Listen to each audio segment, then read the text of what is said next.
Manish, for now, it seems to be a win for the ED because the ED was very sure that they had a watertight case against Manish Sisodia. But having said that, they will still need to establish a money trail because as per the order copy, there is no direct money trail linking to Manish Sisodia.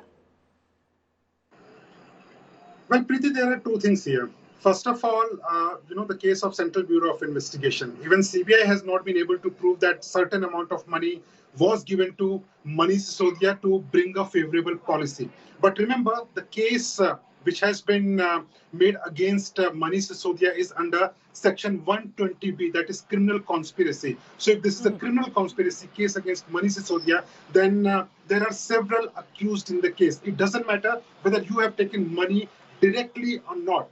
If you are part of that particular cartel, if you are part of that particular conspiracy, then you will be booked under 120B, and that is the case which the Central Bureau of Investigation is building against Manish Sisodia.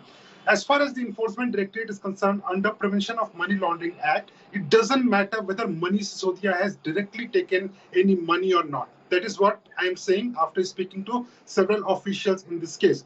Apart from this particular fact that Manish Sisodia was not given any money directly as far as evidence are concerned, ED was able to prove that 100 crore rupees traveled from South Carter and it reached Vijay Nair.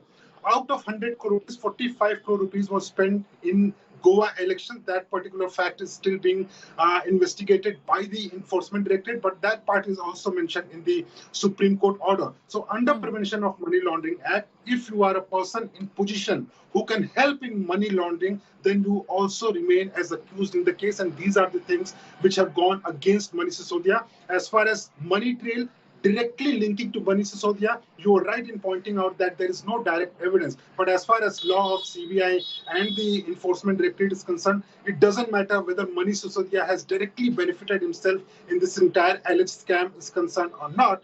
But if there is a link of money trail and if there is a link of criminal conspiracy, then it is going to be difficult for Manish Sisodia to get out of jail. Manish, one quick question before we let you go. From here on, the ED and the investigative agencies which are anyway expanding the ambit of investigation, because now there's also the Aam Aadmi Party in terms of if there are kickbacks which were received where this 338 crore was concerned, and also the entire Goa spending angle where elections come into question. Yeah, of course, and Preeti, not only that, but also there is a likelihood that Aam Aadmi Party may be made accused in the case. And if this happens, then it will be for the first time in the history that any national party is made accused in a corruption case. Apart from that, remember, as far as Goa election is concerned, that is 45 crore rupees of money trail, what the ED is claiming at this point of time. ED, in all the charge sheet, what they have claimed is that so far, they have been able to establish a money trail of only 100 crore rupees. And Anisha was rightly pointing out that the 338 crore rupees is the figure which is in the entire scam, including the liquor baron in this case. As far as both the agencies are concerned, we have been given to understand is that in next few months, they'll be filing a couple of more charge sheets in this case.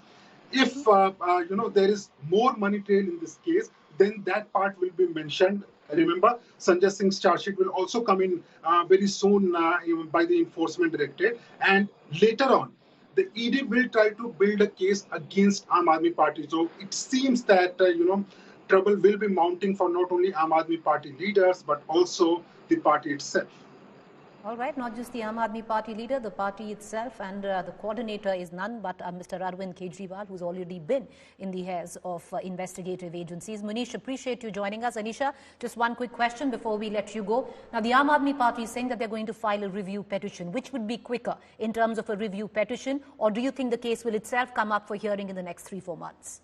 Well, that's a point of speculation really, Preeti, but yes, if they do want to file a review petition, they're going to have to very clearly show the court where the court has gone wrong on the matter of fact.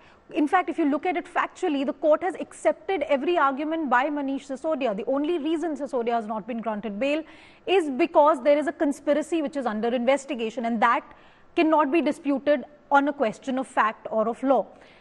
What they would, however, be counting on, and what their legal team would be banking on, is the fact that the court has very clearly noted that the ED has assured the court that there will be no delays in the trial, that there will be a trial within the next 8 to 9 months. And the court itself has said that if in the next 3 months it seems that the trial is going at a snail's pace or is going sloppily, then Manish Sisodia can in fact come back and ask for bail because of the sheer amount of time he has already remained in jail, and the court has been very clear that bail not jail is the rule even when the PMLA provisions have kicked in.